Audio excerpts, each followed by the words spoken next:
Okay.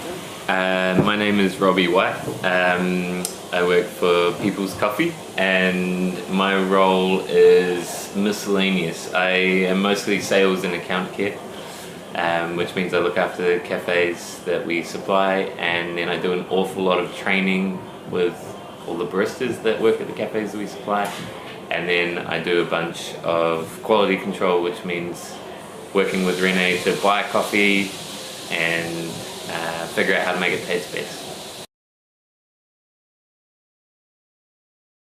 So for the most part, my day-to-day looks like going around cafes drinking coffee, which is pretty relaxed. And for the most part, that is about building relationships, right, and maintaining relationships. So a lot of my job is centered around people, and then the real day-to-day when I'm not swanning around drinking coffees is training baristas how to make coffee, and that's a lot of coming into here into the roastery and making an awful lot of coffee, tasting an awful lot of coffee, and also going to cafes again and showing them how to do their thing in their own environment.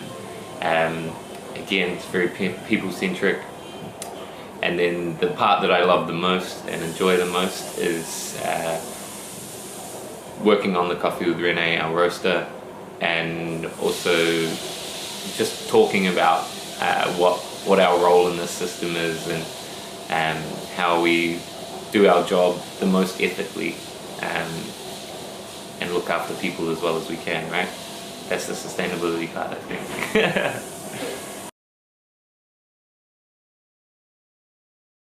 Yeah, mine was a very roundabout pathway. I started out at Massey. I went to do industrial design, and then I very quickly realized that I was more of an airy-fairy artist than I was an industrial designer, and so I went to art school and did a bachelor's degree in fine arts. It doesn't sound like it relates, but it relates really closely. So a big part of my education was critical studies, which is based on a lot of social sciences, anthropology, and development studies sort of work that you would go and study specifically at Vic. So it was kind of an amalgamation of sociology and anthropology, and it taught me how to think, right? I already knew how to think a little bit, but my family were pretty good. But I learned how to think a little bit more and be a little bit more conscious. And so when I started working for People's, and People's kind of fulfilled all of these needs for me in terms of being able to think about the world more consciously and think about how we can contribute more positively to the world, that was where my degree started to play some really functional roles. Just in me being able to conceive how important the work that I was doing was. And the other part, I think, is I do a lot of design in my day-to-day job as well. I help cafes aesthetically, I guess. When they're setting up, I show them what I would do in terms of making their cafe look good. When they're building it, when they're designing the logos, when they're setting the place up, when they're wanting to rebrand, blah blah blah. I do a lot of that sort of work as well, and I continue to be an artist as well, which helps.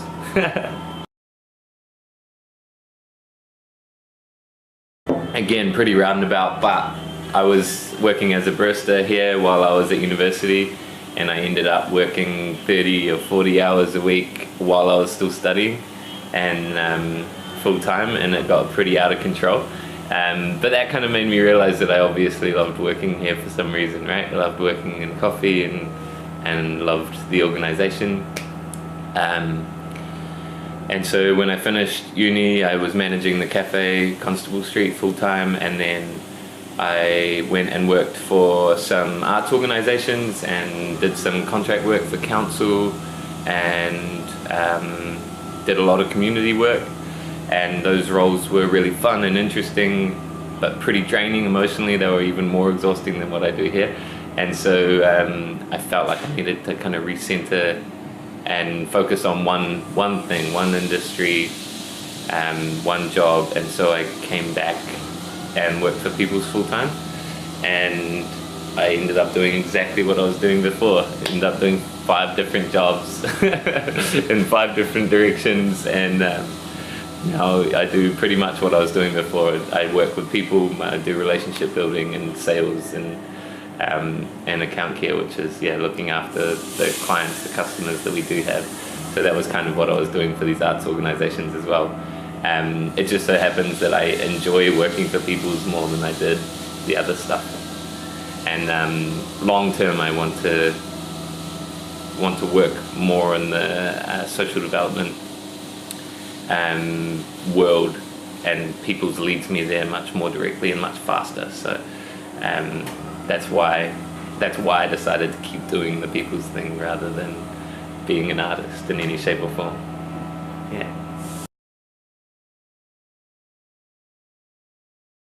Yeah, that's the best part. So I'm up in Auckland every 2 weeks, and then I travel around the rest of the country very often, visiting all the other cafes that we supply. And the most important part that I'm after is getting to origin, which is South Central America and Africa. There's other coffee in Indonesia and Southeast Asia, but I particularly want to go to Africa and South and Central America. And I've been to India already, visiting coffee cooperatives and tea farms and cotton farms. But Rene, our roaster, he goes to Origin every single year, so he goes to South and Central America every year to visit the cooperatives that we work with, and also Africa.